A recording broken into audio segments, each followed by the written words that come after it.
رافع کہتے ہیں کہ کوئی حرج نہیں ایسا کرنا.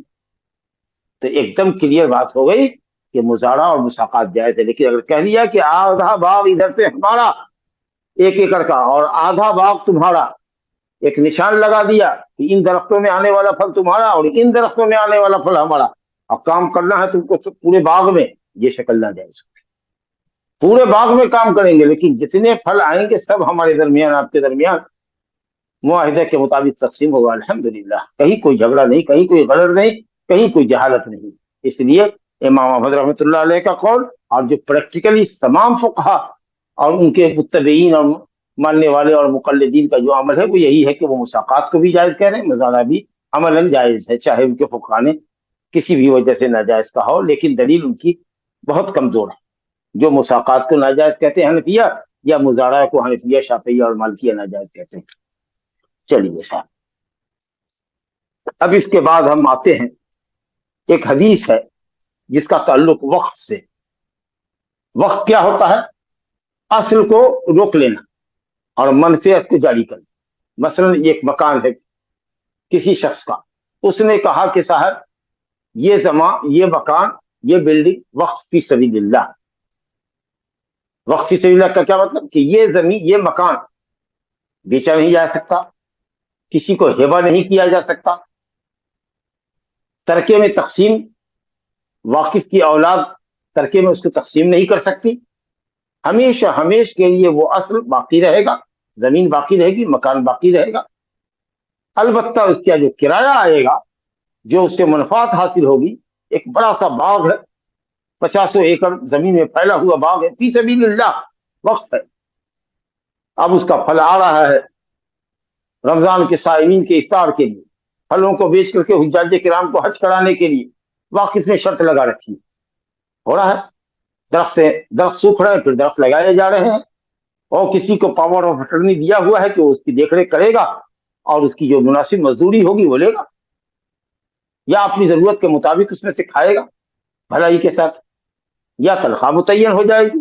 وقف کی جائیداد کے اندر جو منافع آئیں گے اس سے تنخواہ متعین کر دی جائے گی. غیر تو وقف اسی کو کہتے ہیں کہ زمین باقی رکھی جائے، شے اصل میں باقی رکھی جائے اور منافع کو جاری کیا جائے. اس کا فائدہ کیا ہے؟ کہ مرنے والے کا عمل مرنے کے بعد بھی جاری رہے. حدیث ہے نا، اذا مات ابن آدم انقطع عنہ عملہ الا من ثلاث. ابن آدم جب مر جاتا ہے تو عمل کا سلسلہ منقطع ہو جاتا ہے، موت کے ساتھ ہی عمل کا دروازہ بند، سوائے 3 عملوں کے، جس کے اندر صدقۃ جاریہ، وہ صدقہ جس کا ثواب جاری ہے. تو ثواب کے لیے لوگ ایسا کرتے. تو یہ وقف ہے، وقف فی سبیل اللہ. اسلام میں پہلا وقف جس نے کیا تھا وہ حضرت عمر فاروق رضی اللہ عنہ. لیکن وقف کرنے سے پہلے یا اس زمین میں کوئی تصرف کرنے سے پہلے نبی کریم صلی اللہ علیہ وسلم سے انہوں نے مشورہ لیا. کوئی بڑا کام ہو تو کام کرنے سے پہلے اہل فضل سے، اہل علم سے، جو امانتدار لوگ ہیں، جو صحیح مشورہ دینے والے ہیں، ان سے رائے مشورہ کرنا مستحب. جیسے آدمی اہم امور کے اندر استخارہ کرتا ہے، اللہ سے مشورے کا طالب ہوتا ہے، اسی طریقے سے بندوں سے مشورہ کرنا یہ گویا کہ استشارہ ہے. وہ استخارہ ہے، یہ استشارہ ہے، مشورہ لوگ.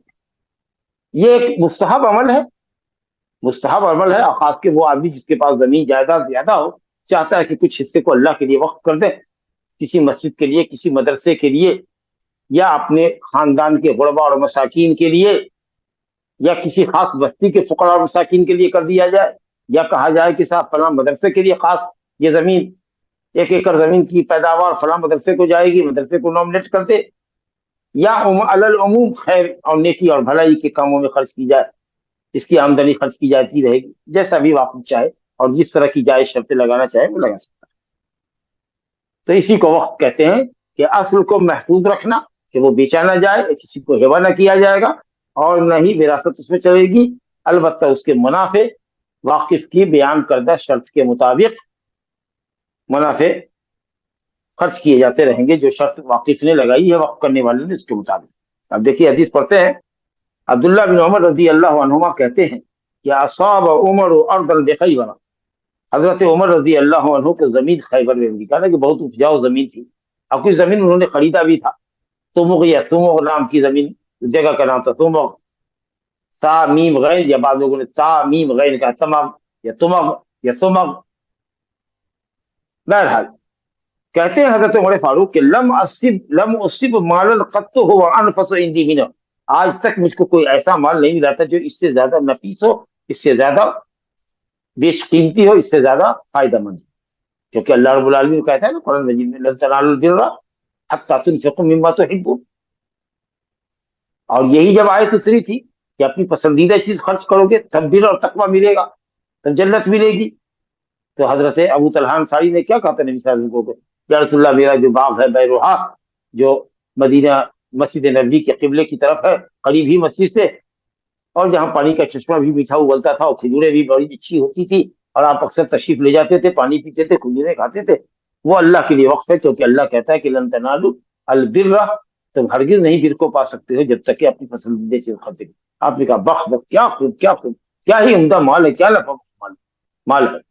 حضرت ابو طلحہ نے کہا یا رسول اللہ آپ جہاں اللہ آپ کو سجھائے وہاں اس کو تقسیم کر دیجیے، جس کو چاہیے دیجیے. آپ نے کہا کہ بہت اچھا ہے، لیکن پھر آپ نے ابو طلحہ سے کہا کہ ابو طلحہ بہتر یہ ہے کہ تم اس کو اپنے قریبی رشتہ داروں پر، اپنے خاندان والوں پر تقسیم کر دو. یوں انہوں نے اپنے بھتیجوں اور قرابت مندوں میں ابو طلحہ انصاری نے تقسیم کر دیا. تو یہی حضرت عمر فاروق نے بھی کہا، اور یہ چاہا کہ ہم بہترین مال خرچ کریں. تو یہ سب سے پہلا وقت تھا جو حضرت عمر نے کیا تھا. تو نبی صلی اللہ علیہ وسلم سے مشورہ لے رہے ہیں، نبی صلی اللہ علیہ وسلم کے پاس آئے، یستأمرہ فیہا، مشورہ طلب کرنے کے لیے آئے. تو آپ صلی اللہ علیہ وسلم سے انہوں نے کہا یا رسول اللہ میری جو خیبر میں زمین ہے وہ میری زمینوں میں سب سے عمدہ زمین ہے، سب سے قیمتی زمین ہے، سب سے پیداواری زمین ہے. فما تامرینی بھی، آپ کیا حکم دیتے ہیں اسی سے. نبی کریم صلی اللہ علیہ وسلم نے کیا ہی خوبصورت انداز اختیار کیا. یہ نہیں کہا کہ آمرکم، میں تمہیں حکم دیتا ہوں، تاکہ اس حکم کی بجاوری واجب اور ضروری ہو جائے. کہا ان شئت، اگر آپ چاہیں، آپ کی مرضی پہ چھوڑ رہے. تو میرا مشورہ یہ ہے کہ ابھی زمین کو بانٹ دینے سے بہتر یہ ہے کہ آپ صدقے کی سب سے اچھی صورت یہ اختیار کریں کہ اس کو وقف فی سبیل اللہ کریں. حبست اصلحہ، اصل زمین کو روک لیں، وتصدق بہا، اور اس سے حاصل ہونے والی پیداوار کو صدقہ کریں. اور یہ سلسلہ چلتا رہے گا جب تک رہے گا. قال، کہتے ہیں عبداللہ بن عمر فتصدق بہا، والد محترم عمر بن الخطاب رضی اللہ عنہ نے زمین کو صدقہ کر دیا، یعنی وقف کر دیا. غیر انہ، اور اس نے یہ شرط لگائی، یہی ہے اصل میں حبس الاصل، کہ اصل کو روک لو، اصل کو، زمین کو، اصل زمین کو، اصل مکان کو روک لو. یعنی اللہ یباع اصلھا، اصل یعنی زمین بیچی نہیں جائے گی. ولا یورث، وراثت میں تقسیم نہیں کی جائے گی. ولا یوہب، کسی کو ہبہ نہیں کیا جائے گا، کسی کو ہبہ نہیں کیا جائے گا. ہبہ جو ہوتا ہے اگر ثواب کے لیے ہے تو صدقہ کر لیجیے، اگر ہبہ دوستی اور یاری کے رشتوں کو مضبوط کرنے کے لیے ہے تو اس کو ہدیہ کہہ لیجیے. اور نہ ثواب آخرت ہے نہ دوستی یاری کے تقاضوں کے تحت ہم نے کیا ہے، ایسے ہی کسی کو دے دیا کہ لو بھائی لو، فائدہ اٹھاؤ گے. قطع نظر اس کے کہ ہمارے تمہارے درمیان دوستی ہے کہ نہیں ہے، تو اس کو عطیہ کہتے ہیں. تو بہرحال یہ سب، یہ جو ہے یہ عقد تبرع ہے، عقد معاوضہ نہیں ہے. دے رہے عوض لینے کے لیے نہیں، بلا عوض کسی کو مال کا مالک بنا دینا. اگر ثواب آخرت کے لیے تو صدقہ ہے، دوستی اور محبت کے رشتے کو مضبوط کرنے کے لیے تو ہدیہ ہے. حدیث میں آیا کہ تحادوا تحابوا، ہدیہ دیا کرو، محبت پیدا ہوا کرو. اور اگر یوں کسی کو دے دیا، ان دونوں فائدے سے قطع نظر کہ معطی لہو، جس کو آپ نے دیا ہے وہ اس سے فائدہ اٹھائے گا، تو اس کو عطیہ کہتے ہیں. تو کہا کہ صاحب یہ زمین کی اصل باقی رہے گی، یہ نہ بیچی جائے گی، نہ ہبہ کی جائے گی، نہ وراثت میں تقسیم کی جائے گی. اب اس کی جو پیداوار ہوگی وہ کہاں جائے گی؟ تو حضرت عمر نے یہ بھی لکھا کہ اس کی پیداوار فقراء اور مساکین میں جائے گی. فی القربا، قرابت مندوں میں جائے گی. کس کے؟ نبی صلی اللہ علیہ وسلم کے نہیں، عمر رضی اللہ عنہ کے قرابت مندوں میں جائے گی. یہ ایک الگ حصہ ہے، چاہے وہ فقیر ہو یا نہ ہو، قرابت مند ہے ان کو بھی دے گا. وفی الرقاب، گردن آزاد کرنے میں خرچ کی جائے گی. مکاتب غلام ہے اس کو قیمت دے دو کتابت کی، کچھ ہونہار غلام ہے مسلمان ہے اس کو خرید کر کے آزاد کر دو اس کے پیسے سے. وفی سبیل اللہ، اللہ کے راستے میں مجاہد کو دو.